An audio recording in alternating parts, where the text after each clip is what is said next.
I'm a former Division I baseball player who's been focused on training my two oldest kids to hit for power since the age of 10, and in this video I wanted to talk to you about how we actually do that without sacrificing their contact quality. Where my son started hitting balls out of high school fields as a freshman, and if you pull up his game changer stats from this last summer's year, he hit .444 for his summer team, and my daughter, who started hitting home runs as early as 12 years old, like she does here, hitting one to the opposite field, she hit .452 for her summer team this last year. All because 6 years ago, I heard a story that changed how I decided I was going to coach my kids, from Greg Rose at the Titleist Performance Institute, who's an expert in teaching golfers how to rotate explosively, that said there were 3 limited windows of opportunity that you had for developing explosive rotational power in kids, and that if you missed them, you couldn't get them back. And when I dove in and started studying this stuff, I started to see research like this article that you can find on PubMed that says that if athletes don't learn certain movement patterns before puberty, it literally stunts their future neuromuscular strength potential. And the athletes who started key movement patterns and learning them before puberty ended up getting significantly stronger than those who waited until after puberty had started. So being a parent and a coach who wanted to help his kids reach their full potential, I knew I needed to prioritize training for power, but I also didn't want to sacrifice contact quality. And I think we've done a pretty good job of doing that. So I wanted to dive in to showing you how we actually do it. Step 1 was to take my kid's swing and actually analyze it for what we call power leaks. There are 4 phases to the swing, which are the load, the stride, the launch, and the swing phase itself. And what we do is we analyze each of those 4 phases for potential mechanical power leaks. And if we see one, we give a kid a drill that helps fix his inefficient movement patterns so that he can learn to move faster. And by doing this, for each of the 4 phases of the swing, we end up prescribing a kid 4 drills to target their swing-specific inefficiencies in each of those phases that they can then go and do, usually on a tee to start. Where just like people track how much weight they lift in the weight room so they can get stronger every week, we use bat sensors to track how fast the kids are moving as they swing different types of training bats that we track on a spreadsheet, where when they come in, their only goal is to beat their score with each new training bat we give them doing each of these new movements. So that's the first step. Pick and do drills with training bats that target your swing's inefficiencies. And it actually only makes kids faster every time. Every time we do this, and I'm being serious here, the kids' bat speeds go up. And the only reason I can fathom as to why not every player on the planet would want to do this is because they would think that it's going to cause contact quality issues. So we address that a couple different ways. The first is that after we do bat speed work on the tee, we take those same drills that we prescribe the athletes to do on the tee, and we have the athletes do those drills against a machine that's set to simulate game-like reaction times, so they can learn how to do those movements in limited time windows. And there's a really good post that I'll link to under this video that shows you like actually how fast you should be throwing to kids, or how fast you need to set your pitching machines at, depending on the different distances that you're throwing to them from, to make sure that it's simulating the right game speed. So make sure you check that out. And if you could only do one thing to make sure that you maintained contact quality while training bat speed, that would be it. Do bat speed work off of pitch speeds that mimic game reaction times. It's a total game changer. Then, if you want to take it to another level, here's what I'd recommend next.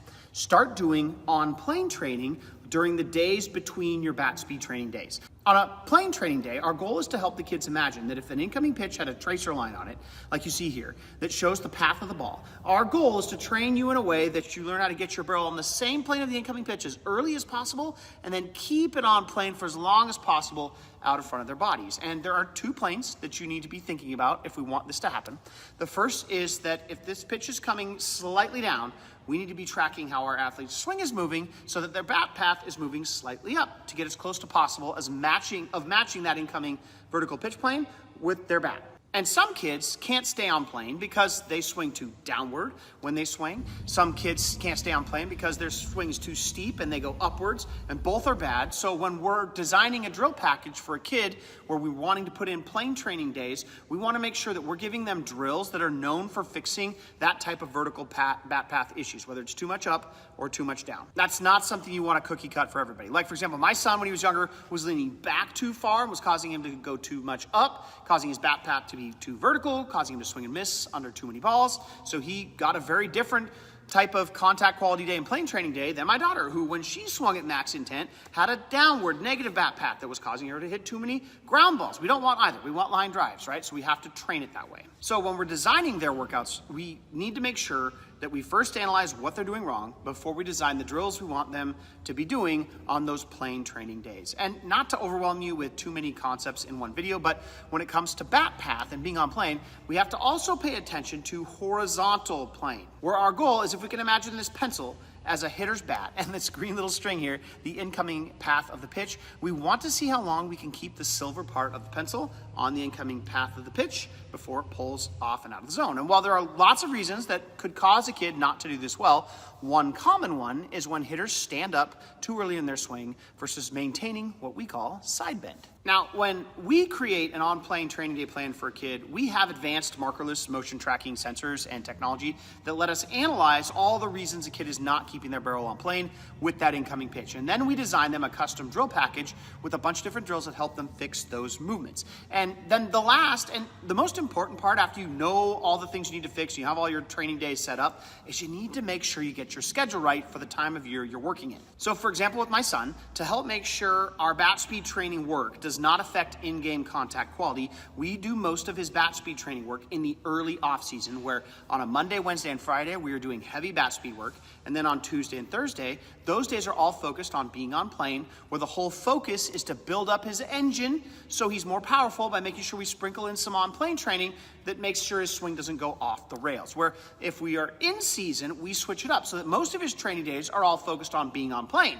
And we drop the bat speed training to only 1 day a week. And we actually used to drop it completely, so we didn't do any during season, but what we noticed is that the bat speed needs to be trained at least 1 day a week, or it tends to detrain over the course of the season, and you will lose some of your power at the end of the season. So if we're in a tournament season where our last game of the week is on a Sunday, Monday, we'll do 1 bat speed training day because it's as far away from his next game as possible, and then the rest of the week's training will be focused on more contact quality swing issues and on-plane training. So that's the approach we use, guys, that has been really successful in helping me train my kids to hit for power without sacrificing their contact quality. And if you would like to learn more about how to analyze all of those types of things, go into more of the weeds on all this stuff, we're actually holding a free Bat Speed Booster Challenge event that I will link to in the description of this video that actually walks you through all the details and in much more detail of how to analyze all of these areas of your athlete's swing so that you can create these types of workouts for your kids, where we show you how to add 5 miles an hour to how hard your kick and swing the bat over the next 5 weeks